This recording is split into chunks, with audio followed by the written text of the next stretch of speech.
안녕하세요. 저는 메이플 동물의료센터 원장 곽지윤이라고 합니다. 오늘은 지난번에 예고해드린 것처럼 아기와 동물 사이에 잘못 퍼져 있는 오해들에 대해서 한번 짚어보도록 하겠습니다. 이 오해들은 이미 반려동물을 키우고 계신 분들도 강하게 믿고 있는 부분들도 굉장히 많아서 저도 항상 깜짝깜짝 놀라고는 하는데요. 먼저 가장 대표적인 것 첫 번째가 바로 알파롤입니다. 알파롤이라는 것은 행동학 쪽에서도 많이 사용되는 용어인데 예전에 많이 쓰이던 개념이에요. 서열에 관한 개념이거든요.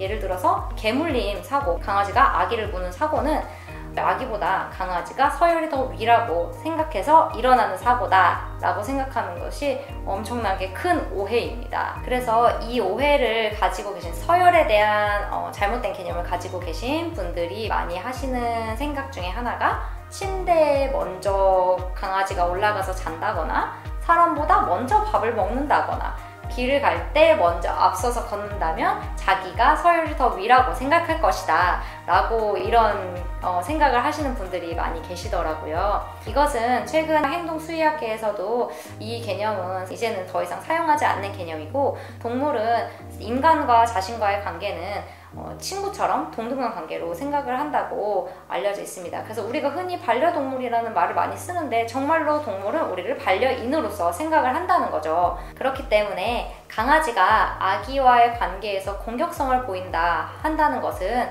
서열의 문제로서 나타나는 것이 아니라 그 상황이 뭔가 불안하고 이거를 극복하고 싶고 탈출하고 싶은 그런 욕구 때문에 보이는 자연스러운 반응이라는 것입니다.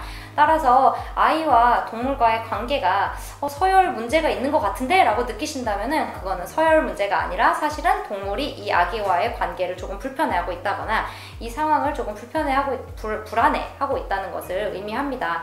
따라서 이런 서열에 대한 이야기들은 조금 머릿속에서 지우셨으면 좋겠습니다. 요즘에 많이 사용하는 개념은요, 조금 동물들에게 약간 뭔가 새로운 자극들을 주거나 새로운 것들을 소개할 때 조금 초대하듯이 인바이팅 하라는 그런 표현을 되게 많이 써요.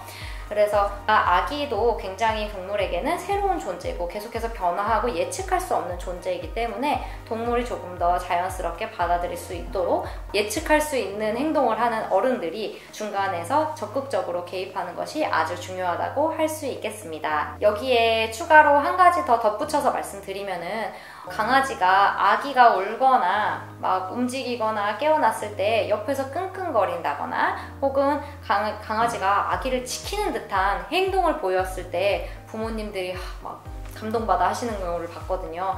그런데 이런 행동들도 사실은 강아지가 아기는 내가 지켜야 할 존재라서 더 서열이 위라서 지켜야 할 존재니까 내 아기처럼 지켜야겠다고 생각해서 행동을 하는 것이 아니고요.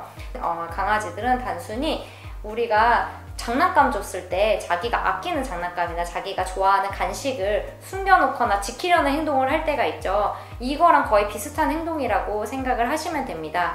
이런 보호하려는 행동, 그러니까 아기를 지키려는 행동처럼 보이는 이런 행동들은 결국에는 우리가 그 상황에서 계속 강아지를 자극시켰을 때 공격적인 행동으로 이어질 수도 있는 상황이기 때문에 동물이 불안해하는 상황인 거거든요. 그래서 이런 상황은 최대한 동물이 겪지 않도록 도와주셔야 합니다. 제가 계속 동물과 아이 사이에는 부모님이 적극적으로 개입을 하셔야 된다는 말을 계속해서 많이 하게 될 텐데요. 이 이야기는 결국에는 동물과 아이를 직접적으로 접촉하는 것을 최대한 피하라는 말씀을 드리는 거예요. 부모님은 항상 아이와 동물 사이에 있어야 합니다. 아이가 직접 동물을 만진다거나 동물이 아이에게 직접 다가간다거나 하는 상황은 우리가 보기에는 아름다워 보일 수 있지만 결코 그것은 좋은 상황이 아닙니다. 아름다운 상황이 사실은 아닌 거예요. 부모님들은 그 사이에서 항상 장벽 같은 역할을 해주셔야 하고, 만약에 내가 그 자리에 있을 수 없다면은 울타리라던가 공간 분리 등을 통해서 아이와 동물을 분리해 주시는 것이 서로에게 불편한 상황을 일으키지 않는 것입니다. 저도 아이와 동물을 키우고 있지만 자식을 낳고 내가 기르고 있는 사랑하는 반려동물과 아이를 함께 한 공간에서 지내다 보면 자꾸만 동물을 의인화해서 생각하는 경향이 아무래도 생겨요.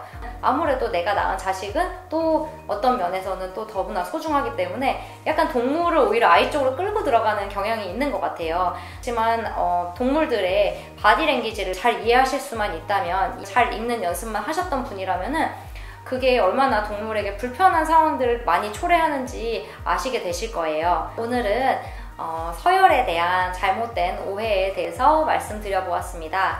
다음 영상에서는 또 재밌는 내용으로 찾아뵙도록 하겠습니다. 감사합니다.